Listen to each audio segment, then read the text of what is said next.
Maybe you like cooking. Maybe you don't. Either way, the new Blue Apron is for you. Because along with our classic meal kits, we're offering new pre-made and one-pan meals to help you get dinner on the table fast. And now there's no subscription needed, so you can just order and enjoy. Do delicious food your way. Shop 100 plus meals at blueapron.com. Get 50% off your first 2 orders with code APRON50. Terms and conditions apply. Visit blueapron.com/terms for more. It has been a absolutely thrilling, dramatic, crazy, insane, pointless round of the Champions Cup. And we're here to talk about all of it, specifically with a URC lens. This is the Champions Cup Rewind. Let's start the show.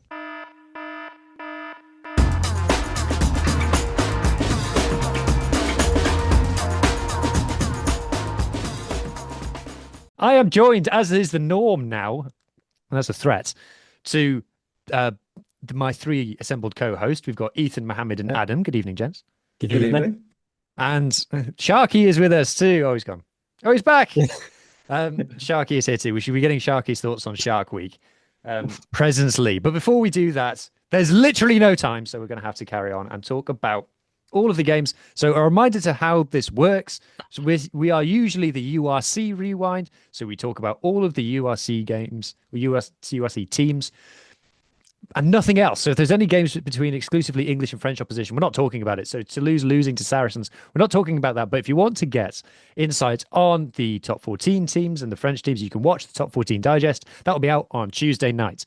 But enough of that. We also don't talk about the Challenge Cup. Sorry. If you want to get Challenge Cup insights, you need to watch the feeder pods.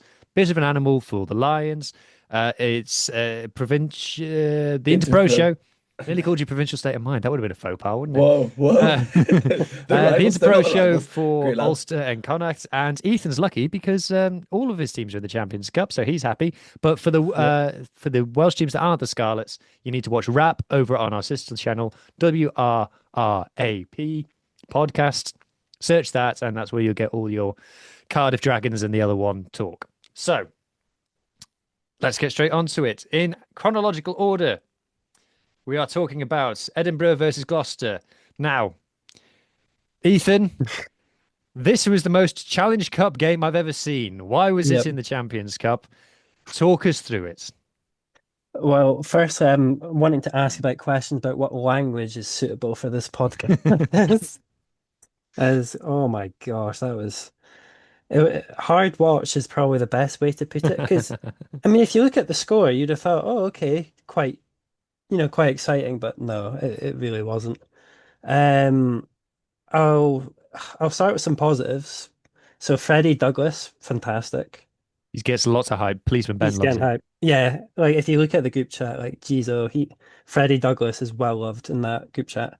As every time you saw him, he was just turning over the ball over or jackling or whatever. One time I literally walked back into the room and he was turning the ball over. I'm like, oh man, that was quick.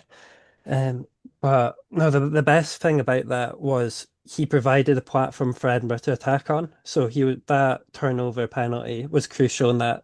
I think it was Ashman's try, the second one, or conversely, giving Edinburgh a breath of fresh air when Gloucester was looking pretty threatening. Which is not a sentence you'd really say with Gloucester and threatening with how they'd be doing in the Prem, but here we go. But oh boy, Edinburgh had to play against Gloucester and Edinburgh because the amount of penalties that Edinburgh gave away was shocking. Half of Gloucester's points came from Edinburgh being stupid, which is quite bad. So I feel like every time I've talked about Edinburgh recently, it's their penalties and their penalty count because they're just giving away easy points. Well, I don't think Gloucester entered your 22 in the second half, but they still scored 6 points. Yeah. And that, 6 points, that's, basically a try for doing nothing. And one thing I did find that quite funny that I noticed was Edinburgh's been struggling to get the ball to the wingers, quite a reoccurring talking point. But maybe that's a good thing because Duhan and Darcy just haven't been on it. I mean, Was Duhan playing in this game? he was playing, and you'll never guess who replaced him near the end. It was Charlie Shield. Mate, I sort of watched this game. I had no idea that Duhan was playing. Yeah. Because in fairness, at the beginning after the first Gloucester try, he would have had a run-in try, but oh gosh, who was it? I can't remember who it was, but there was a forward pass, and it was just kind of like, oh wow, if that would have been a fantastic try, especially from Duhan, because he really needs something going for him at the moment. But no, it was not. It wasn't pleasant viewing, but I mean, hard. Edinburgh's had two back-to-back wins where they fought really hard against both the opposition and themselves to scrape a win. And I mean, sometimes you have to get the ugly wins. Not Edinburgh's not had a beautiful win in a while. I was going to say a beautiful would be cool. Yeah. This is the thing. I had a bit of banter on Blue Sky with this because I love Edinburgh fans on socials. I love Edinburgh fans on socials because they're so like you're so good at processing trauma. You're so like, well, this is bad, or well, I see Edinburgh are playing again. This is not good, and things like you're just so like accepting of it. You're so unemotional about it, and the kind of joke that I made was that. You talk to Edinburgh fans and they go, "We're dreadful," and you check the results and you're like, "Doesn't seem so bad. You know, that's okay." As a Welsh fan, I'd take that all day long. Yeah. And then you actually watch them play and you're like, "Oh my God, these are absolutely dreadful." Like I guess the real question is, how do you keep winning playing this badly? Falling upwards is it's I feel I don't know if it's intentional that sometimes they do the really hard work early on and it's just I'm like, right lads, let's make it interesting. Let's play awfully for as long as we can and see if we can keep winning. If that's what they do, you can you don't have to do that. If that's the logic, I mean, Yeah. Gloucester coming into this game are 1 from 9 in the English Yeah. Premiership. And like I said, that's why I said it's the most Challenge Cup game ever. Because firstly, Gloucester were playing it, like they're the most Challenge Cup team, I'm not even joking. I think they played in like 8 Challenge Cup finals or something like that. Not exaggerating. Um, but it was just not a very good game to watch. And yes, the weather's not great at the moment. Yes, it's cold and stuff. But it was even a rotated Gloucester team as well. And it was just I'm just watching these Scottish internationals flop around the place. I'm Jump in there, Adam. I'm pretty sure they had a hooker on the bench who was a registered barrister. Like he's a barrister by trade. I don't know if that was either this week or last week, but I saw something pop up about Gloucester's bench having a just a barrister. He's a semi-pro, but he's a barrister by day, Gloucester player by night apparently, which I found mad how the injury crisis has went that far. I feel like there's some kind of pun there to be made about the bench or the bar. It's the bar, Yeah. isn't it? Is it? I don't know. I The, don't. My the my Yeah. courtroom banter isn't up to scratch. No, mine wouldn't be that good either, to be honest with you. Anyway, so congratulations, Edinburgh. You won a game. Let's move swiftly onwards. All right, Mohammed, get ready to talk because there's lots of things to say. Oh, for God's sake, the bloody EPCR website is an absolute nightmare to traverse. But we're now talking about the Blue Bulls. Mohammed, I suspect that our viewership from South Africa will not be tremendously high this week. Um, No, because I all our Champions Cup teams lost to Prem teams. so the Bulls, conversely to everyone who thought they were back. I've just seen the halftime score. It's It's only at wild. 47 at It's, halftime. it's Um, wild. they lost 49-61 in a 110 point game. Um, I'm not trying to boast. I'm not trying to sound clever, but I've seen this coming because Bristol Bears are not a serious team, and neither are the Blue Bulls at the moment. And this is like defense is optional. Defense is strictly forbidden, and like they scored some nice tries, but did either, despite 110 points being scored, did either team play particularly well? In fits and starts here, mostly Bristol.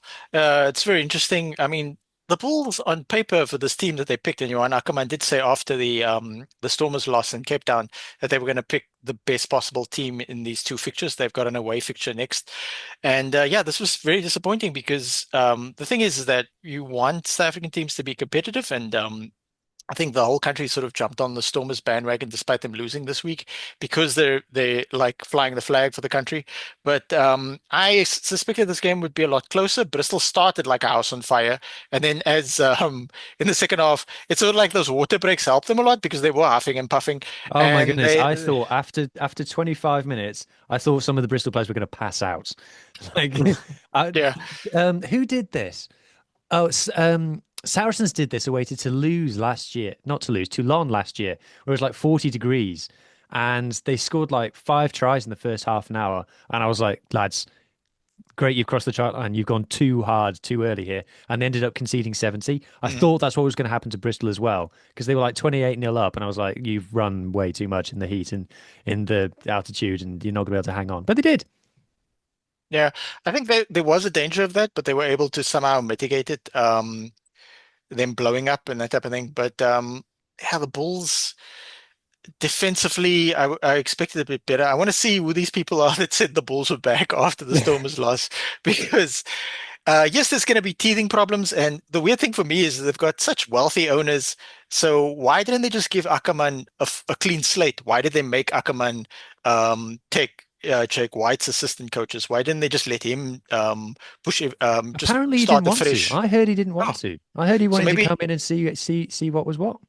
yeah, so maybe Ackerman's sort of like this is just the season of figuring things out. There's something I want to say, but yeah, uh look, the CEO of the Bulls said the other day that they're going to give Ackerman a chance because, like at the Sharks, he wasn't able to actually have a lot of his players in preseason. And I was thinking about this, like how much access did Leinster have to their top quality first choice players after the I'm Lions not series in buying that. preseason? I'm buying Because that excuse. because Stormers had that Leinster is same still problem. Leinster's still doing well. Well, Sharks were missing like 15 players through the Stormers through the Springbok camp. Sharks aren't doing Bulls well. Let's not say similar. that the Yeah, Sharks are they're not good. doing well. But the Stormers were losing lost 4 players, so their preseason was like most of their core players, and they were just playing. They But were Dobbo getting didn't stick coach the Curry Cup. yeah, Dobbo, they were getting stick for playing sevens players and under 20 players in the Curry Cup and playing poorly. Hmm. Whereas Dobbo was with everybody besides the 4 players in the Springbok setup was actually in preseason, so I think that did help them in that respect.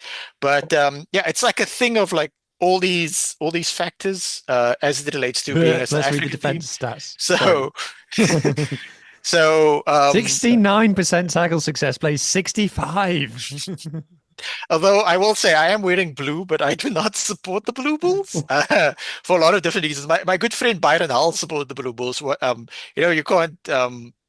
There's no accounting for taste as it were. But so shout out to him. But yeah, I thought the Bulls would regress somewhat with a new management, but not this much. I mean, they made the URC final Well, last that's the season. Yes, they thing. played extremely poorly in the final, though. Well, that's the thing. The regression. This is the point that people have been making to me: is the Bulls weren't broken. Like Mm. the Jake White era had its issues. Let's not pretend that it didn't. But let's also not pretend that the Bulls were a mid-table team with an attack that didn't work under Jake White. Their attack was totally fine. And if you compare this, I should have said this on a podcast the other day. If you compare like the Bulls away wins, you remember last season they won away to Munster and Glasgow in successive Yeah. weeks. There is nothing about those performances in this season's Blue Bulls. Like, it wasn't a team that was perfect. It was a team that needed an extra step. Oh, look, it's easy to be revisionist about it. And look, the issues with Jake were more than just on the field stuff. But you feel like if you just kept Jake and just added Andre Pollard to that team, what would that look like? Would that be doing better? It's hard to believe that it would be doing worse. The Bulls have lost 7 in a row now. The Blue Bulls from Pretoria, those ones, 7 Yeah, losses in a row. expensively assembled, wealthiest owners in South Africa.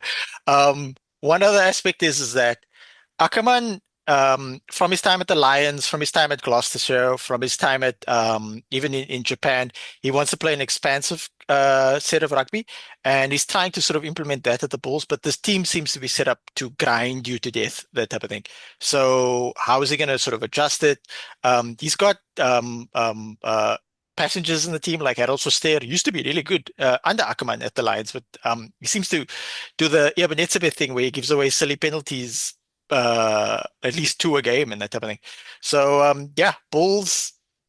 If the Bulls are doing well, I would have been rooting for them like I was rooting for the Stormers this weekend. But they're not doing that well. So Saturday wasn't that bad for me. I was just watching, and remember, I got a lot of Bulls supporting coworkers in my day job, and they're not particularly polite about the fact that the Bulls are poor. So Is there the a fact lot that of they're swearing suffering. in Afrikaans? Is everybody hurtful? Yeah, buy a flukerij. So right, let's do it like this. Let's talk about the Bulls' big players. What to me is an outsider is the Bulls' big players. Vilko Low, how did he play? Just quickly. He did what he could for the first 60 minutes, and he looked quite tired when he came off. Maybe his mind is already looking ahead to next season when he moves back to Cedarburg and plays for the Stormers. Yeah. Ruin Nook here. Still one of the better players. Didn't have the best game, broke away, almost like set up a try, that type of thing, but didn't really boss the line out like I wanted him to. But yeah, still a player I highly rate. I would say Yeah. the Bulls' best player, in my opinion. Where should we go next? We won't talk about Elric Lowe. He's still coming back from injury. I'm a massive fan of his. Right. Okay, let's do it. Andre Pollard. How would you assess his performances in blue so far? Up and down. He's had some good games, but this Oh, wasn't I think that's necessarily kind. the best game. Oh, I think that's kind.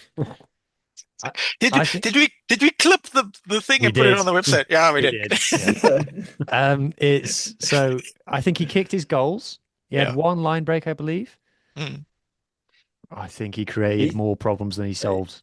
He threw an It's intercept, didn't he, weird as for well? me because I've watched Andre Pollard like develop and be very skillful, but maybe not the best on defense. And then he peaked at a certain point, and now he's very much sliding down, but he's still good at goal kicking.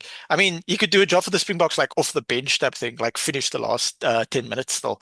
But maybe the Bulls need to be using him like that. Maybe they need to start kicking Johannes. Johan Goosen is injured Dead. all Where the is he? time. Oh, dead. Yeah, No, not he's dead. not- He's not dead. Okay. Yeah, and then obviously Kate Vollett is hurt again. I don't know what injury he has this time, but this is a guy who like tore his ACL twice. So But the whole thing about the Bulls last year was that the 10 was the big problem. They didn't have a 10. So now they signed Andre Pollard. But like I said, yeah, I thought he was poor.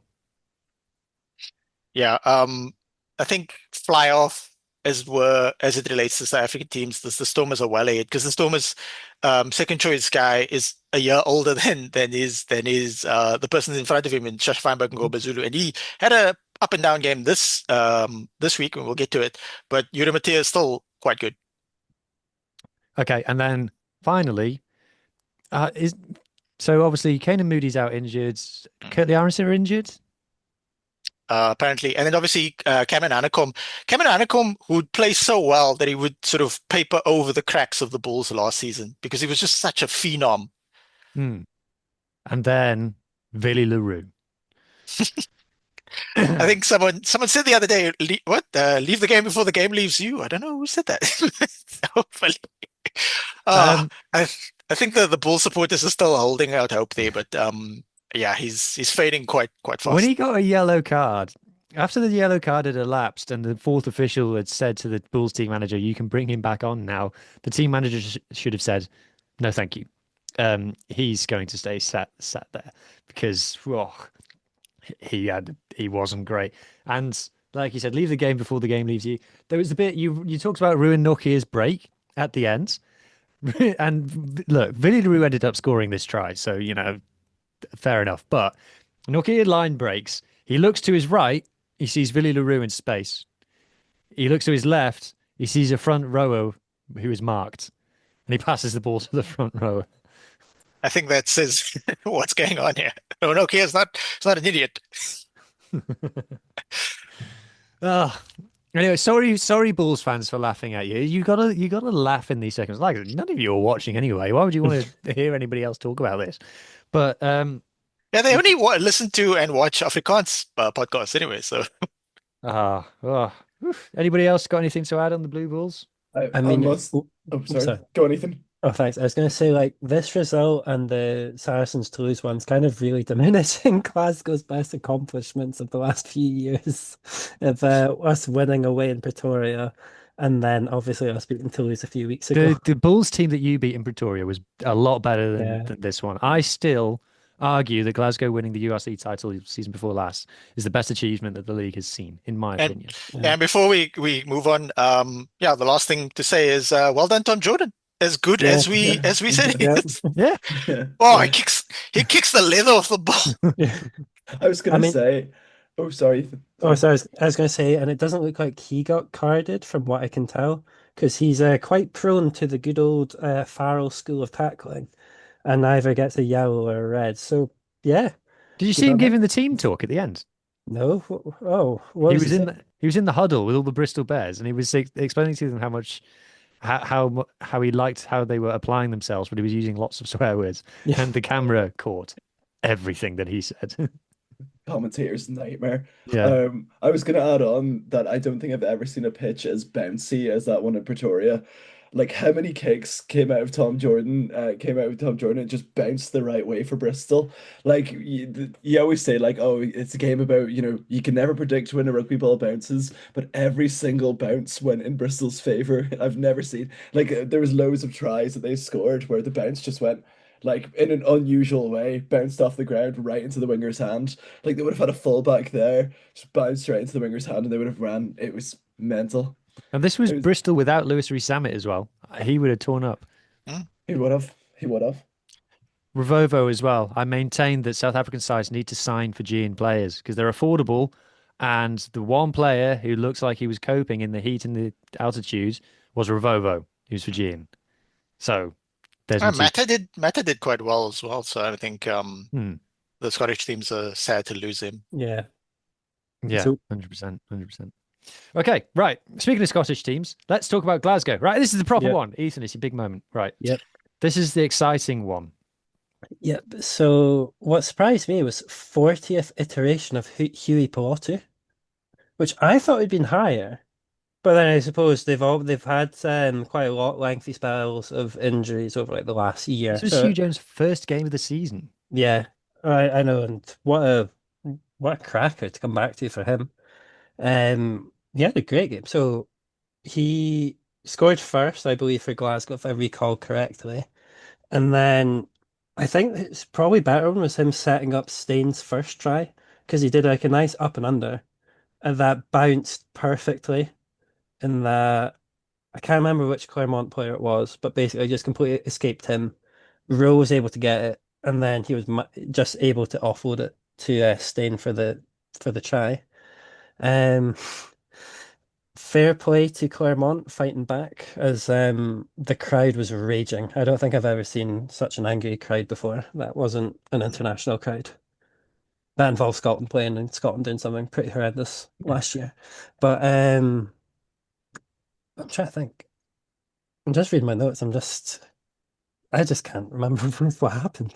I thought Glasgow's defence was absolutely sensational. Oh yeah, no, it's one of those things where it's like you look at Glasgow doing something absolutely brilliant, and you look at Scotland and Edinburgh being like, why aren't you doing that?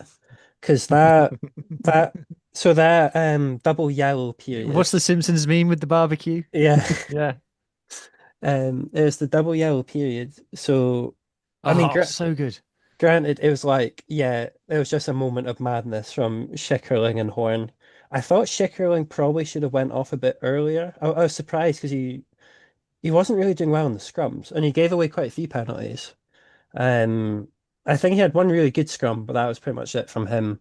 And then obviously George Horn was a bit like, ugh, shouldn't have touched the ball there, but yeah, it's just one of those things where it is what it is. And then for Glasgow to not concede anything until the very last minute of that 10-minute period, fantastic.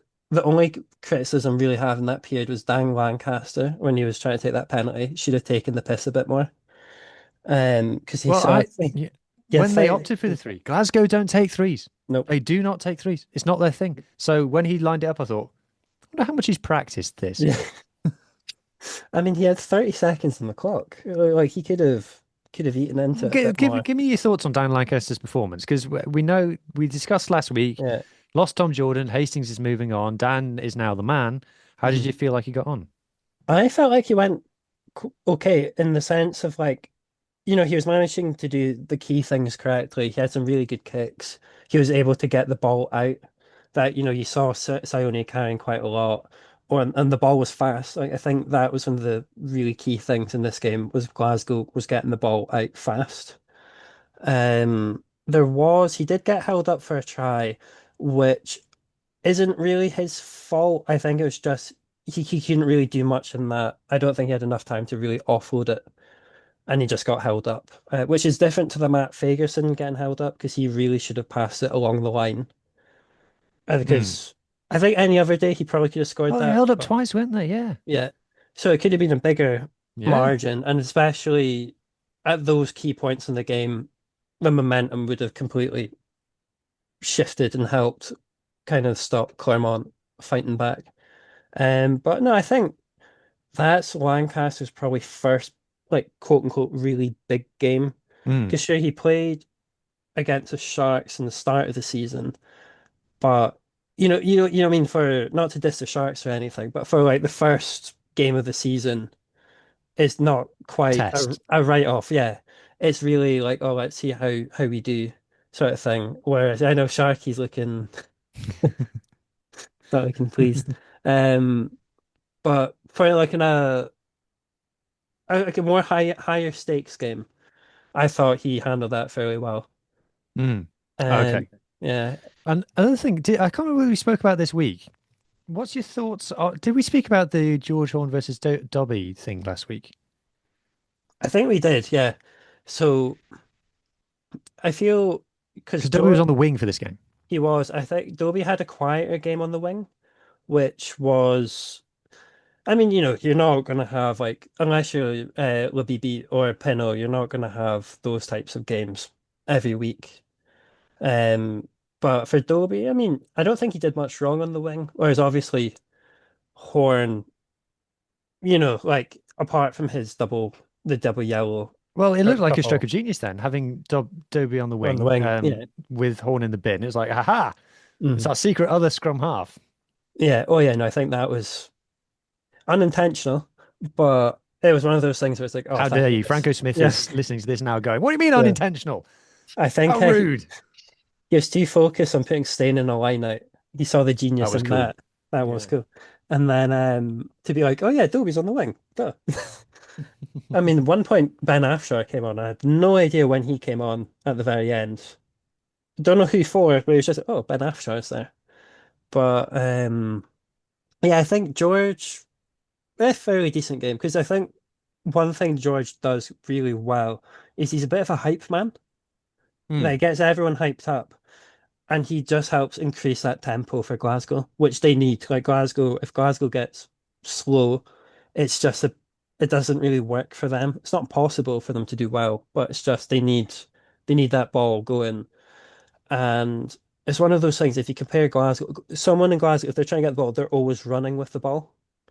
Whereas in Edinburgh, one of the things I thought was like, ugh, is that apart from really Ashman, everyone's either slow or they're just still. And you're like, no, you need to run.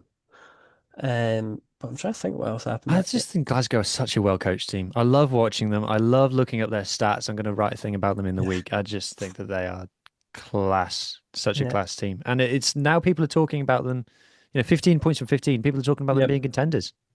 Yeah, I think it's one of those things that when Glasgow gets going, they really do get going. And it's just one of those mentality things that Sione himself said in that Toulouse game, that at halftime, obviously 21-0 down, Hmm. he looked around and saw no one doubted that they could come back from it. Hmm. Whereas I don't know what it was, but um like that period, I don't know if it just everyone just seemed to just stay completely collected. They didn't do anything stupid in that 10-minute period. Whereas if you compare that, Scotland would just flopped. They would have let the door open. They probably would have just handed the ball and let them score. But no, it's just such a mentality thing. And I'm hoping Glasgow is able to back it up against Saracens because that's who It's a big game. is a big game. But oh my gosh. I think the only other thing that I can really remember in my notes was Dalgi breaking his arm. Jeez, oh, that looked sore. Oh, yes. He Yeah. got a whack on the elbow, didn't he? Yep. And I was Ooh, like, that was "Ugh, painful. that was nasty." Mm, mm. But for the oh no, the blur is coming in. Ah, A Claremont ball from my Hmm, friend. Yeah, there nice we one. go. We're accommodating on this podcast. we are. We Yeah. are. Yeah, as you'll see by when I show you what's on my hoodie later. But now it's time to move on again. Yet again, it's time to move on to yet another game.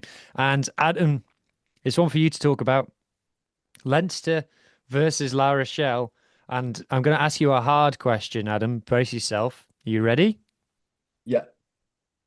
Did the best team win? Oh, um, I think with how good La Rochelle were playing, I think Leinster also replied very well in their how they would manage the game as well. I think there was a couple of standout performers for Leinster that really helped them in this game. Whereas I feel like when I look at somebody like West for La Rochelle, he was absolutely unbelievable. Did the best team win? I would say I would argue yes, in a bold but Irish way. I need to sometimes stand with Leinster now. But I do feel like there were standout players like Jack Conan had an absolutely unbelievable game where I think he was involved for at least three of the tries where he had like a slick pair of hands and he just went through the motions with it. I think La Rochelle played really I think La Rochelle at the start I think there was like a fight between Will Skelton and Leinster players. In other words, the sky is blue, the air is around us. But I feel like Leinster applied in it very well. I think it's really good as an Irish rugby fan to see Caelan Doris squaring up to somebody like Will Skelton. We need him to show that bit of like captaincy. Do you know what I mean? Like he Mm. is the national team captain. I feel like in the last couple of months when he's been injured and also when he's been captaining in the last Six Nations, we didn't see that bite in him. This is the bite that we need from him, and it's coming at a perfect time. I feel like um there's a couple of players that I thought were like decent enough. I think Rico Iwani was all right as well. I thought he played quite a nice attacking game of rugby. He was caught out defensively a few times, but he opened up Kenny's JJ Kenny's first try by charging down the ball. So yeah, there's a lot to be said about this Leinster setup, and also a lot of head scratching on their tens. You must say, like, if anybody's keeping track of how many times I mention Irish tens, I'm gonna mention another one later on. But Prendergast got caught out in defense a couple of times. I do feel like that was Ronan O'Gara's key tactician there going, we're gonna get the biggest player and run at him. And which would normally happen in rugby. Like if that happens, Yeah, sometimes rugby's not complicated. yeah, sometimes rugby is not complicated. He had a quite a difficult time, I think, defensively in that game. I do think Harry Byrne coming on, really did level the game up, and also he eventually scored the winning kick. Um, but yeah, discipline for Leinster also as well. This is another thing that I keep on mentioning about Leinster. It seems discipline for Leinster been really odd. They've got two yellow cards. Within The that time. Rugby Girl did and that's not a generalization. I believe that's her channel account name, did a video about this that I'm yet to watch. But I think it's come up before about Leinster's discipline issues, and they do give away a lot of penalties, but it doesn't seem to hurt them. No, it doesn't seem to hurt them, but it's always that like I remember, oh goodness, it must have been 2014 or was it 2013 when we played Saracens at home and we got a red card in the first 10 minutes and it was like Ulster played better with 14 men than we did with the whole 15. Like I feel like Leinster are a very well drilled team so that when that happens, they're relatively okay with it. I think when you look at the average points scored for their 22 meters, I've got the wee stat pad up here. Mm. 2 points for every 22, 22 meter line visit and 1.8 for La Rochelle. I must say, Leinster's scramble defense on the line in parts was phenomenal. They did get caught out, but that was only towards like sort of around the wing type areas. It was It's one of those. It's one of those. Did La Rochelle bomb multiple tries, or do you have to credit the defense? I'd say you have to credit the defense. I think La Rochelle, sorry, as I said, they were well drilled. They were sort of focusing on getting it around that fringe area. They noticed how you'd say their tacklers that were weak, like the weaker sort of defensively wise, would hang around the edges of the ruck. So they just sort of targeted around there. Um, Saying that though, I felt like a player like Joe McCarthy, um, man marking Will Skelton, Big Joe, we like to call him. He had a really good game. It's good to see him back in the setup as well. And I personally think that Kenny has a couple of caps for Ireland under his belt for the Six Nations. Um, Back three of Zach Ward and JJ Kenny, a sevens dream team would be phenomenal. I was annoyed watching this game because I've been telling Leinster fans until I'm blue in the face that that La Rochelle aren't even that good anymore. You need to get over yourselves with this rivalry. Like you've won the last three, and I've won 4 in a row. But I have to admit, this was by far the best that La Rochelle have played this season by a long way. And I thought Lavani Bottier was absolutely stellar. I think Nolan Le Guerec has been a fantastic signing for La Rochelle, and I think it says how good that Lavani Bottier was, that he was twice as good as any other player on the pitch, in my opinion. Yeah, I feel like some of their stars did come out and they were absolutely phenomenal. I think with La Rochelle, and I did have a look, it was after the game at like the top 14 results, and it's been really like high and low. I think didn't they beat Toulon last week by like 60 points? I know it must have been a heavily rotated Yeah. squad. However, I think it's what we say on the podcast a lot is in the history books, you'd be like, that's a bit of an odd, that's a bit of an odd sort Yeah. of like but yeah, it's really good. Like I really enjoy watching Fijians play such nice rugby.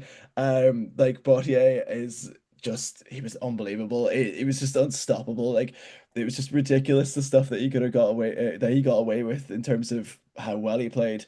I think there was one of the La Rochelle tries where he got tackled down on the floor and just out of nowhere the ball just levitated in the air. Like he was on the floor and it just went bam. But it's players like that that you need, as you say, Hugh, it'd be really interesting to see like, you always say about South African teams having Fijians in their sort of squads because it's nice. It's nice. It's warm. The weather is, I would say, similar. I would like to say.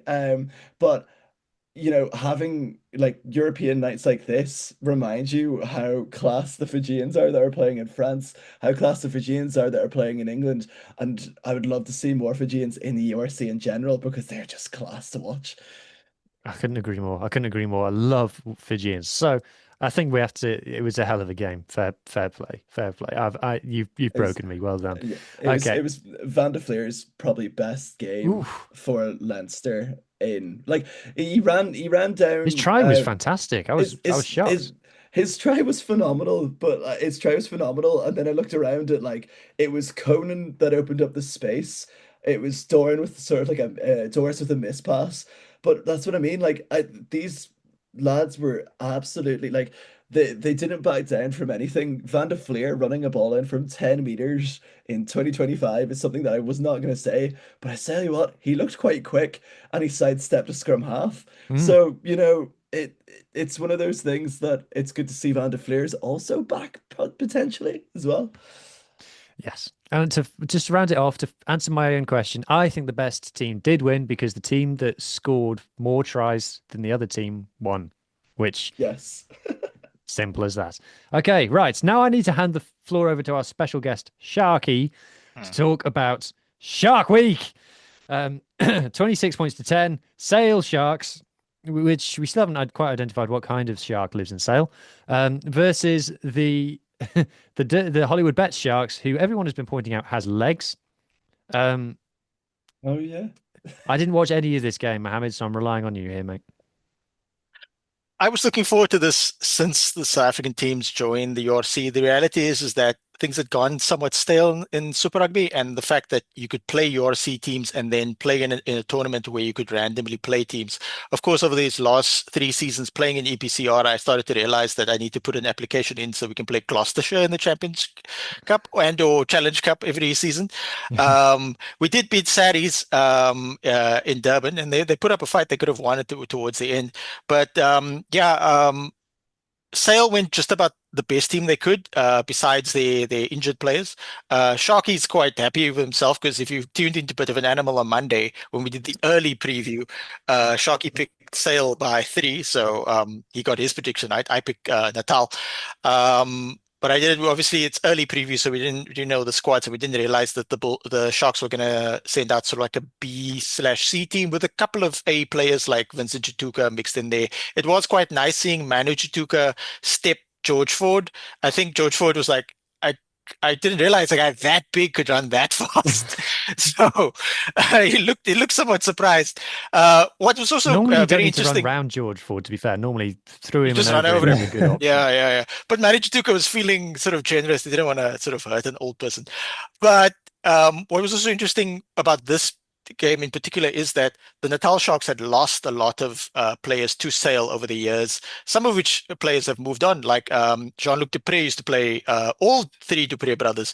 So Jean-Luc's moved on to play in France, but Robert, I'm glad to see Robert shaved that weird mustache he had when he played for us. I don't know what was going on there. Dan Dupré unfortunately didn't play this game because he was injured, but Gershon Ware was there. He's on loan from Griquas, and he played 1 game for the Sharks.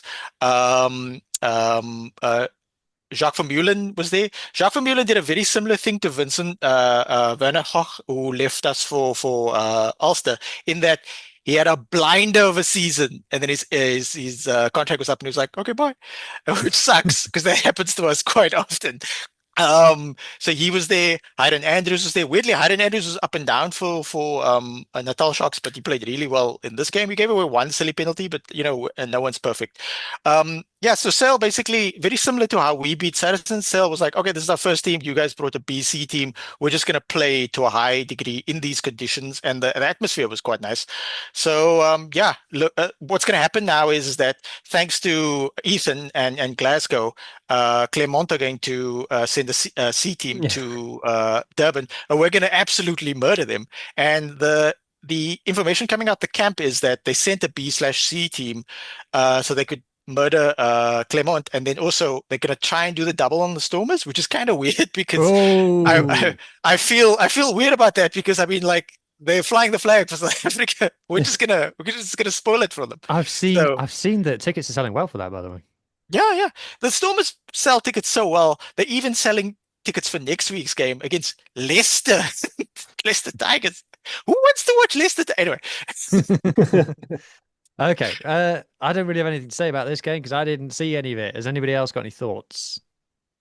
No drop goals by George Ford. That's a surprise. Oh, yeah. Yeah. I was Mark going to Canada. say in the Jaws derby that I was so close to going to, I was kind of glad I missed it because I was I was thinking that Sharks might have came in with like full guns first team, like I know, Mohammed, I know you're looking confused, but I had it in my head that all the advertisements around the game was just like, I don't know why, but Sale always chose Abanatseveth, and I was like, do they not know something that we don't? They had like Khaleesi and Absabeth, and it was like the Sharks are coming, and it's like guaranteed. I was like, one of those players might, the other one definitely isn't. So yeah, I I nearly think went to this game they as were well. they were just hyping it up, so to get like people in the and it's sort of a fun thing. Our owner went a bit too far with that. Our owner's getting a lot of stick for his social media aspects of that, sort of hyping up the game. I think it's if we were winning, they would have given him a bit more slack on that. But the fact that we're playing so poorly this season for a myriad of reasons, injuries and like too many Springboks or whatever. Yeah, hopefully we end 5th in the group. And then win the Challenge Cup. That's the grand plan. Yeah. Okay, right, moving on.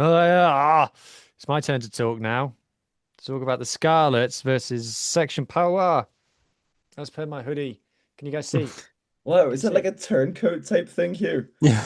No, This it's that if you is your can't beat them, team? join them type situation. Fair Um, dues, fair dues. Green I'm a with envy. yeah, I'm a Scarlets fan, and that's why I drink. So this was awful. This is really, really, really bad. So they went like 19-3 up. We were like hammering away at their line, and then we took a shot at goal. And I was like, it's such a fucking loser mentality, guys. And it went over, but I was like, we basically lost just already. And half time, 24 points to 26. I would have been shocked if you'd told me that 20 minutes in because we were 19-3 down and it was as bad. I was thinking about the loss to Black Lion at home. And it even when we like got back into it, we scored 2 more tries, right? Here's the thing about the Scarlets, right? There's people from Llanelli and West Wales and stuff who were born into being Scarlets fans. What's not spoken about is quite a lot of people choose to be Scarlets fans. Quite a lot of people don't have a team and choose the Scarlets. I speak to a lot of people who are in that boat. You don't choose to become a Scarlets fan because you want to see driving mauls. Okay? That's not what we're about. That's not what it says on the tin. So even when we scored 2 driving maul tries, I was like, they don't count. Okay? Score a proper try that involves backs touching the ball. And we did score one nice one through Archie Hughes. And then we came out in the second half and we suddenly just start playing this brand of rugby that we haven't played in any of the 10 games preceding this match. Not a single one. We just started getting the backs, hands on the ball, getting width on it, getting shapes, deception. I was like, where's this been all season? Why have we just chosen not to do it? And we got into the leads, 38 points to 26 or 31 or whatever it was. And then Poe brought their bench on, and that was the end of that.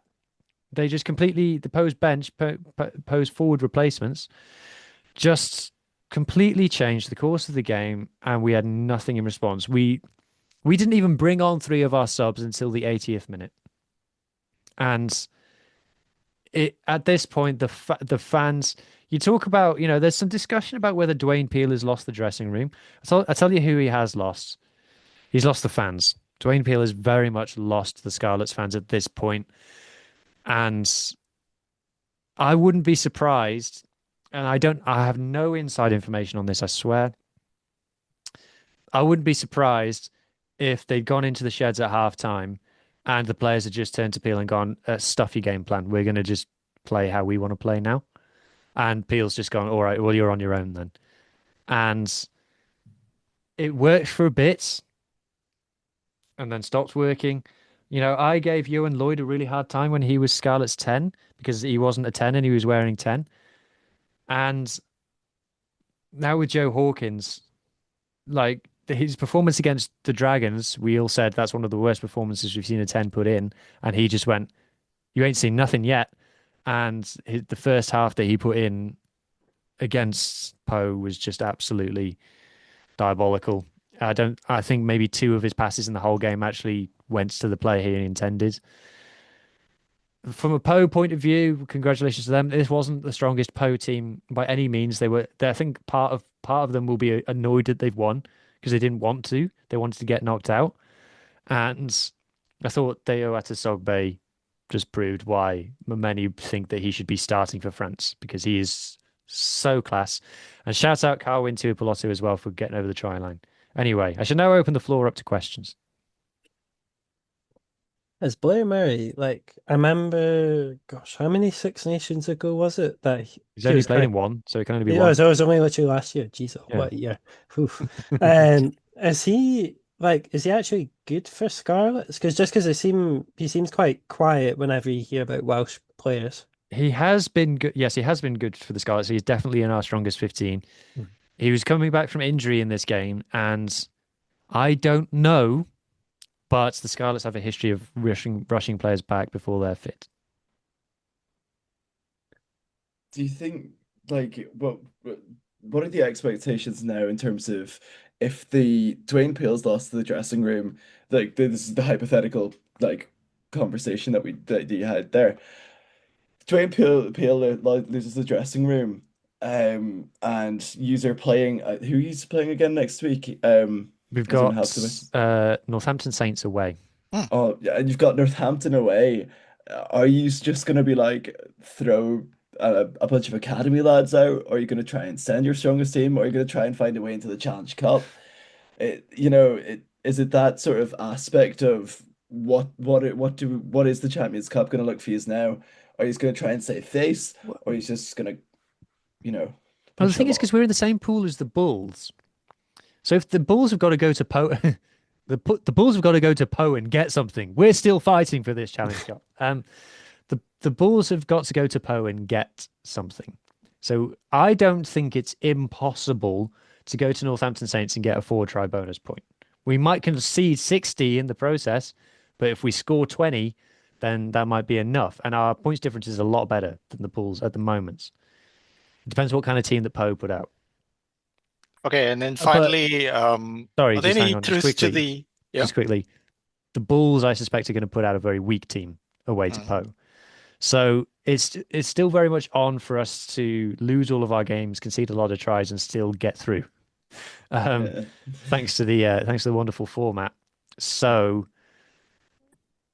the thing, Dwayne Peel's attitude to rotation is odd because it's a lot of rotation and also not a lot. So there's 25-ish players that he actually trusts, which is why he uses the substitute bench so lightly. But then he just rotates those 25 players like crazy. So there's like 6 changes every single week. But just players who were on the bench last week and stuff. So it's annoying anyway. Sorry, Mohammed. Yeah, it's going to be weird because Ackerman, after the Stormers game, he said he's going to play his best possible team in both games in the EPCR in the Champions Cup. So we're going to see if that's true or not now that they've lost so convincingly to Bristol Bears. And then finally, sort of, are there any truth to the rumors that producer Lee is actually going to take over from Dwayne Peel? And if so, who's going to run the channel? I can neither confirm nor deny the rumors that producer Lee is taking over the Scarlets. All I can say is that the channel will proceed as it has been up until now. Imagine like I was how many years ago was it when you had the kit with 23 sponsors or something mad like that? Just all global gain line, like all global They- gain line, all. Just imagine all of the shows that we do just on a kit. Macron actually had to make an extra like long jersey to fit those all on. I can imagine. But how many years ago was that? Was that 2019, 2018? I just Yeah, remember. probably around then. So Yeah. behind me on the wall of my wall of jerseys, the one on the which direction is it? This direction. This one is a Scarlets 2003 jersey, and I don't know if you can see compared to all of the other ones, it's much longer than all of the Oh others. yeah. The one right at the back, yeah. One On the right on right. the Wow. on the far right as Far you right, look at it. yeah. Wow.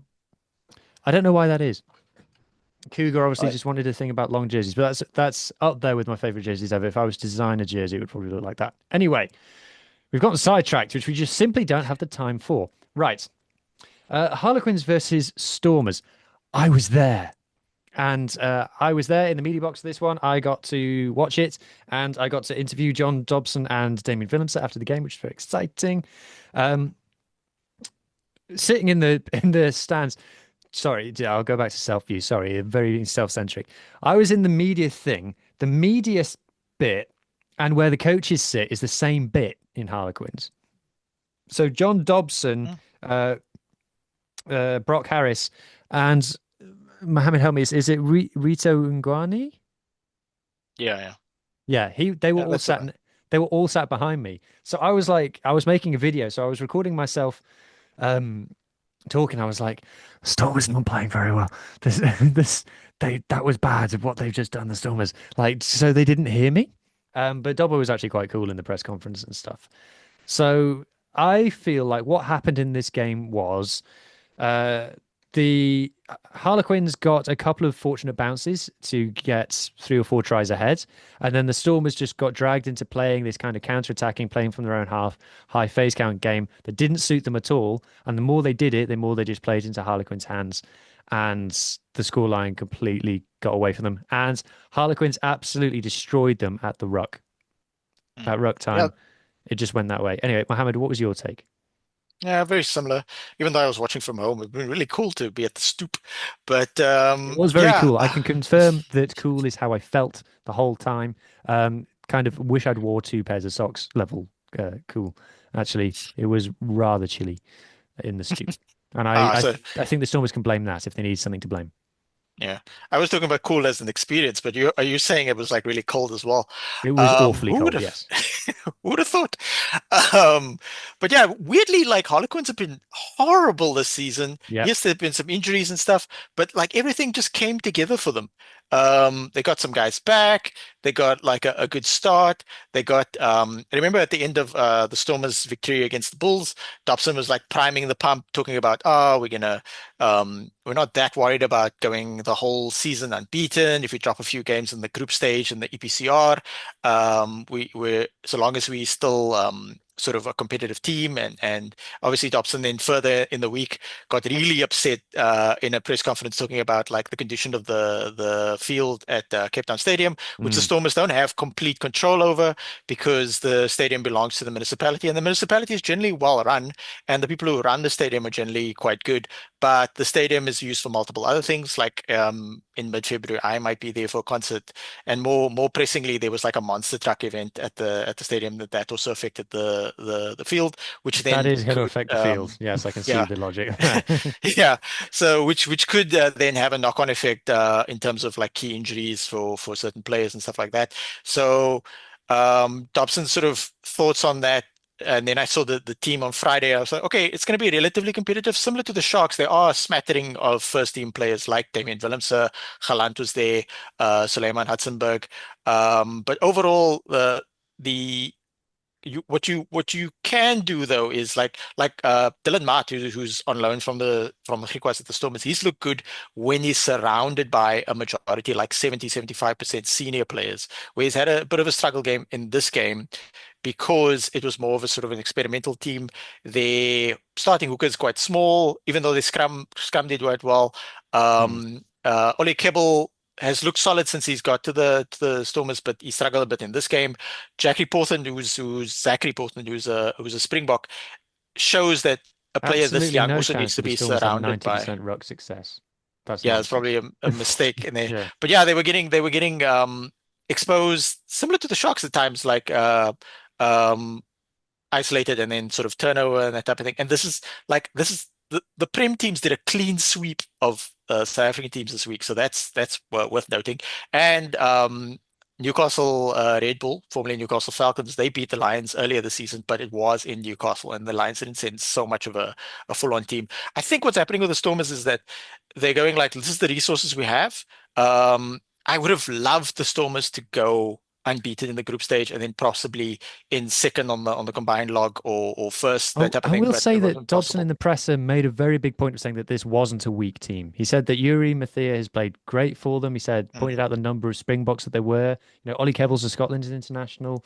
Mm. Zachary Portland's a Springbok. Ben Jason Dixon is a Springbok.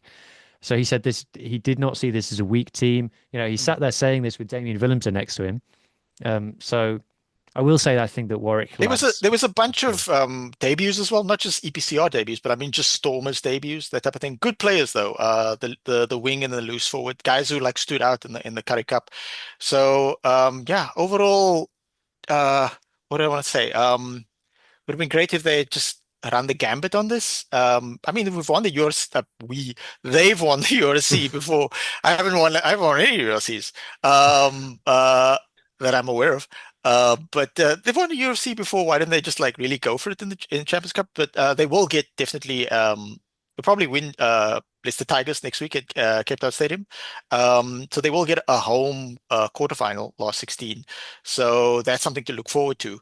But yeah, it would have been cool if the Stormers had just like but in fairness, what I wanted to say though is they played a rotated team and they beat Bayonne, but Bayonne aren't particularly good either. So No, they Bayonne beat Bayonne in fielded a France. joke team. Yeah, Bayonne have been deliberately exactly. trying to get knocked out of this competition.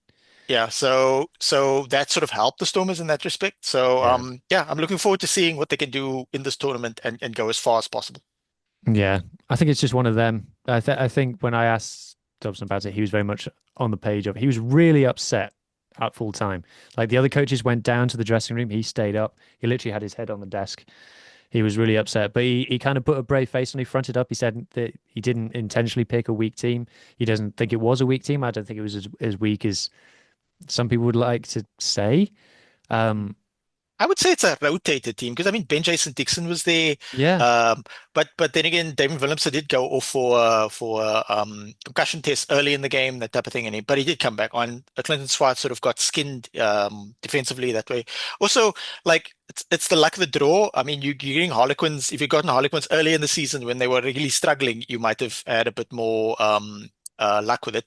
I mean, we can't play Gloucester every week. No one thought that when I spoke to Harlequins people, no one saw this coming. They were shocked. So that's Yeah. something. I mean, Alex Grove was on the bench for the Stormers, and he ran out for the Scarlets earlier this season.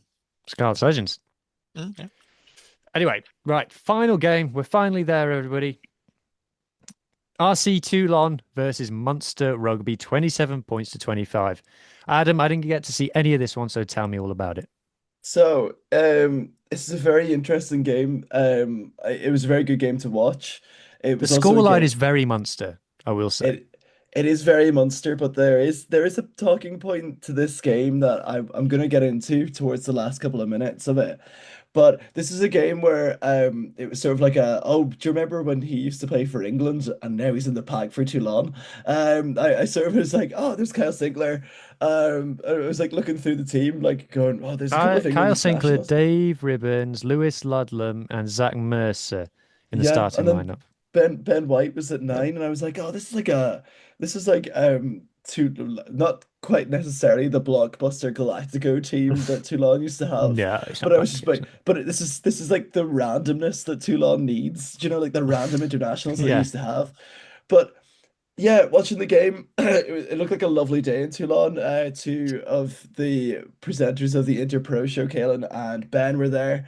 They were both there watching Fanax the Van game. Kalen made the trip. Connacht Van Kalen, yeah, he got confused because Connacht were playing Montpellier, and it was the trains were in French, so he got a bit Ah, confused. So yeah, he also the color of his shirt must have been in the wrong wash as well because his green went to red. no, Anyway, red-green colorblind. That's the problem. yeah, that's what it is. Probably what it is. But yeah, the first half was very cagey. It was like six. It was 6-0 to Munster. Up until about the 36th minute. That's when Tag Byrne got yellow carded, and then that's when the tries started to come in for Toulon. In that sort of 10 or so minutes, Munster I think conceded 15 penalties. Munster conceded something I'll like tell you. 15 penalties and 14. 14. Yeah, they conceded 14 penalties. Their discipline wasn't that great. However, I do think some of the calls by Matthew Carty were very, very shoddy. I think especially for Ben White's try, Kyle Sinclair sort of just pushed up and sort of not blocked Alatoa, but nudged him in a way that he wouldn't have been able to get to Ben White. I personally don't think. But it was a very good scrum half based try off by Ben White. But yeah, I thought Munster were going to win it. I really did. Jack O'Donoghue made 20 tackles.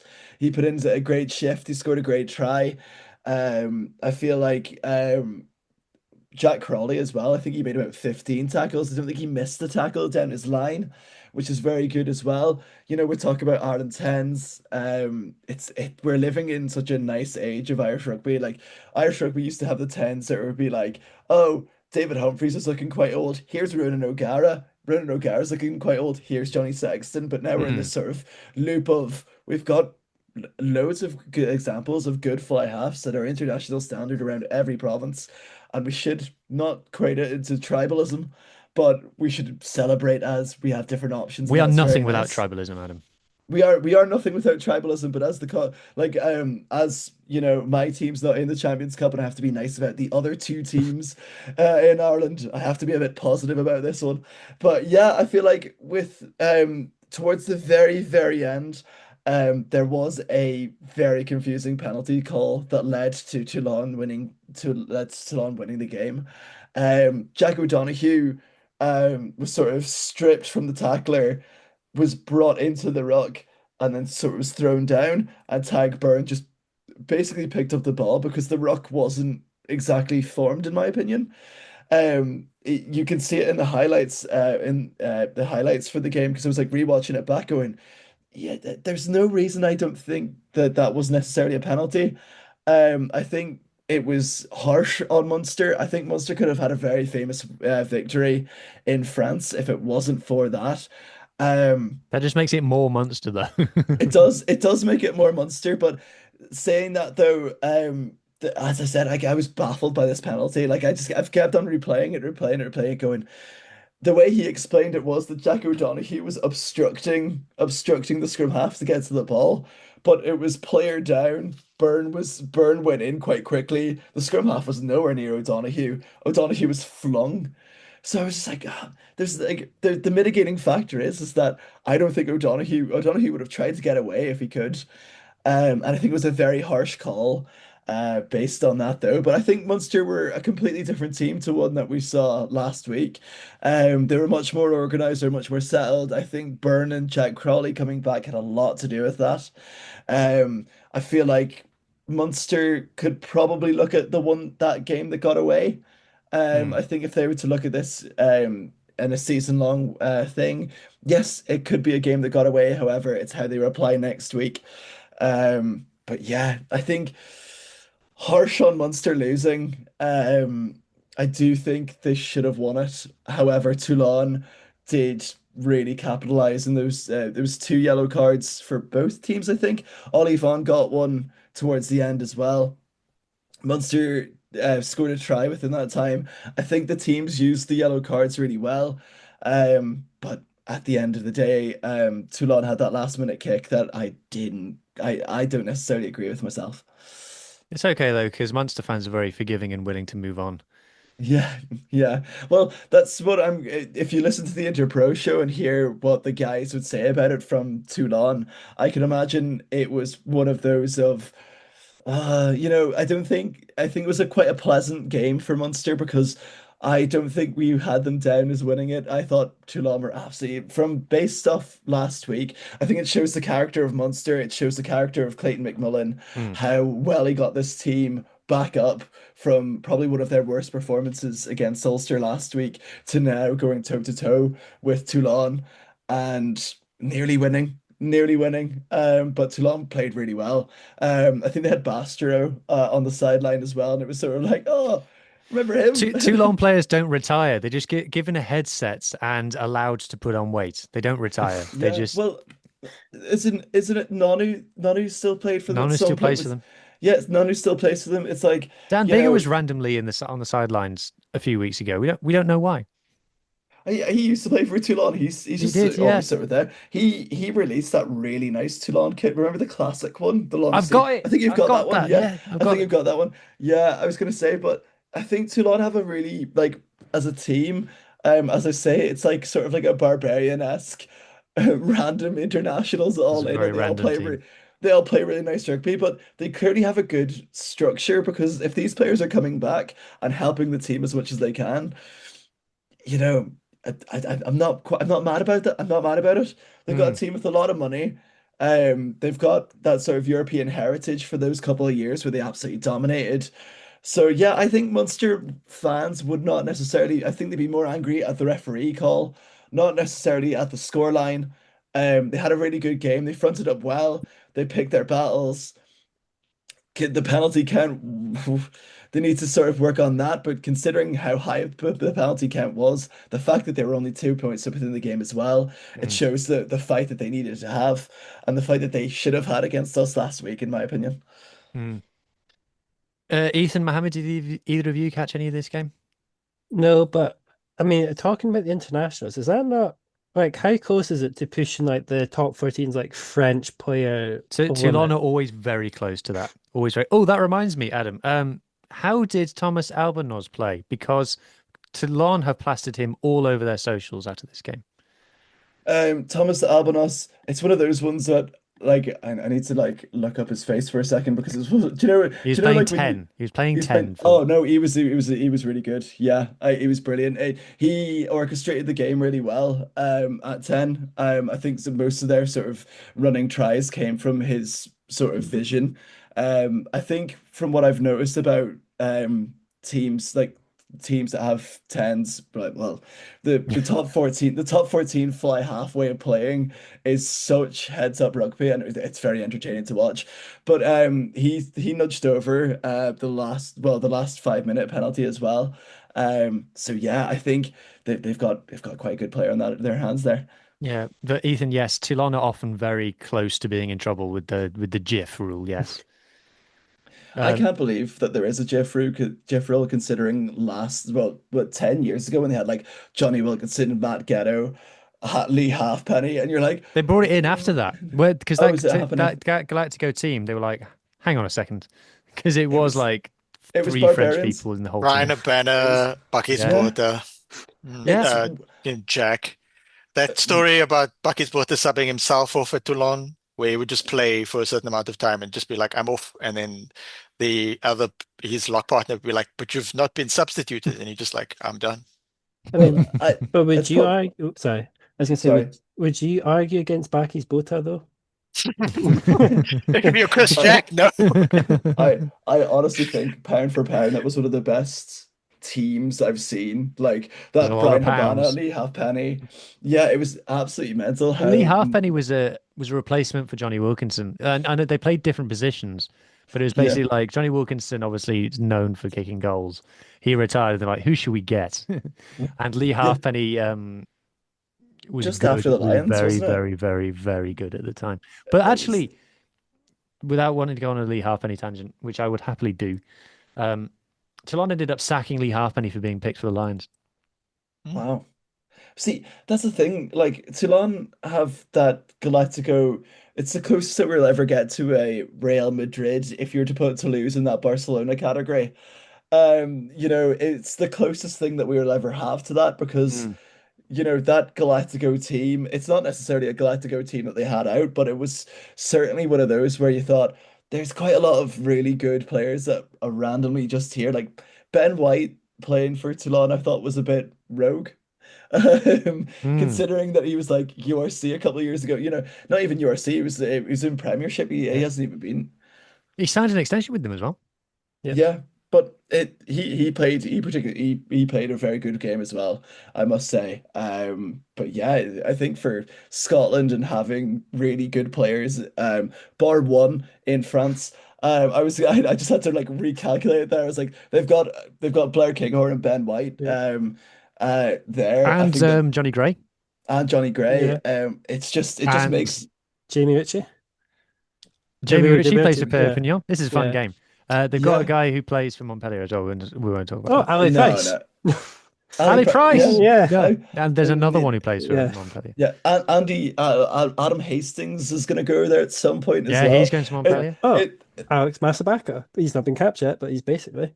yeah, Yeah. that's the thing. Like, is Scotland going to play this sexy top 14 rugby? Because the amount of players that are going over to them, like, I find it really interesting. Mm, I can't think of any more. Right, it's on to predictions. First up, Mohammed. Section Palois versus the Vodacom Bulls. Uh, Section Power. Why not? I agree. Ethan, Bath versus Edinburgh. It's Bath by how much is the question. Um, I mean, I could see. I don't think Bath would really need to field thin or anything like that to have like that good a game. I'm going to go Bath by 24. Ooh, don't disagree. Mohammed, Hollywood Bets versus ASM. The Natal Sharks, KwaZulu-Natal Sharks. KwaZulu-Natal just means Kingdom of the Zulu, by the way, in Oh, that's cool. in Zulu. That's funny. Yeah, I try not to mention the sponsor, but yeah, Sharks by 50. We're gonna kill them. Yeah, Oh, go. Let's go. Adam. God, this is very good of the EPCR scheduling it in host order. Bayonne versus Leinster.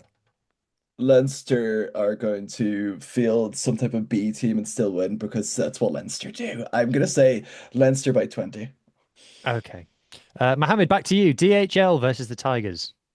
Stormers are definitely going to win. The only question is, how many people are they going to put into the stadium? 40,000 or 50,000? Goodness me. Skipping past that one. Adam, Munster versus Cast. This is fucking every year this game is played. It's the most entertaining 6-3 of a game. There's only going to be kicks. I'm saying Munster by a penalty. And it's going to be 9-3, and it's going to be freezing in Thomond Park, but it's European heritage. Absolute heritage. Gloucester versus Toulon. This is why I'm saying Gloucester should not be allowed to play in the Champions Cup. Right. Bristol versus UBB. I might go to that. Oh no, I can't. I'm going to this. I'm going to this shit instead.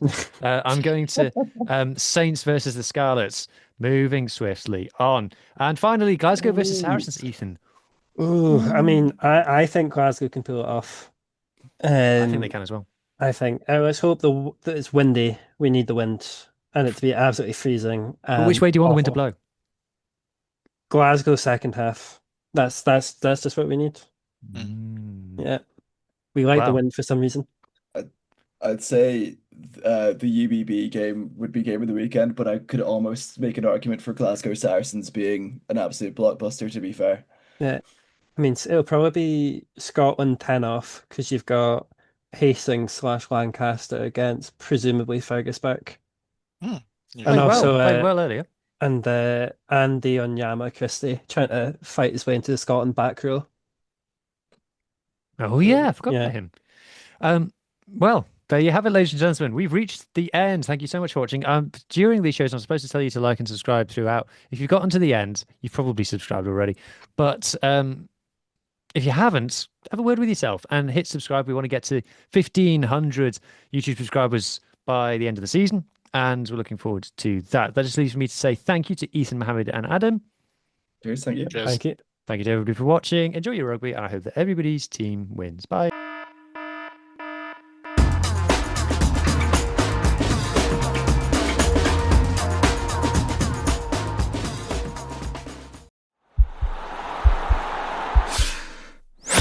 This podcast is part of the Sports Social Podcast Network.